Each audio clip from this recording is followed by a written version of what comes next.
പ്രിയപ്പെട്ടവരെ, ഞങ്ങളിവിടെ തോട്ടം ഉണ്ടാക്കുകയാണ്. We are making a garden. So I started with the help of the youth yesterday to fence it. I found two men.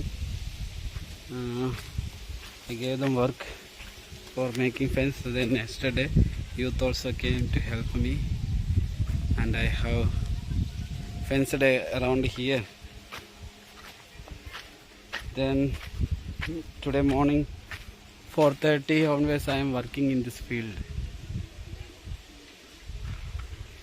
In Malawi we have to work hard. Even the priest has to work hard in the field in order to survive. മലാവിയിൽ survive ചെയ്യണമെങ്കിൽ രാവിലെയൊക്കെ എഴുന്നേറ്റ് work ചെയ്യണം, മണ്ണിൽ പണിയെടുക്കണം. കഴിഞ്ഞ ദിവസം ഞാനൊരു വാഴക്കൊലയുടെ ഇതിട്ടായിരുന്നല്ലോ സ്റ്റാറ്റസിൽ.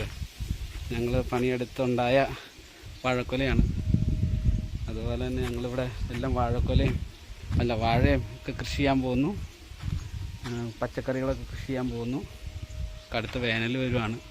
അപ്പം അതിന് സർവൈവ് ചെയ്യാനായിട്ട് കുറച്ചൊക്കെ നമുക്ക് കൃഷി ചെയ്ത് ആക്കാം. Thank you. എല്ലാവരും പ്രാർത്ഥിക്കുക, പരമാവധി സഹായിക്കുക. Thank you.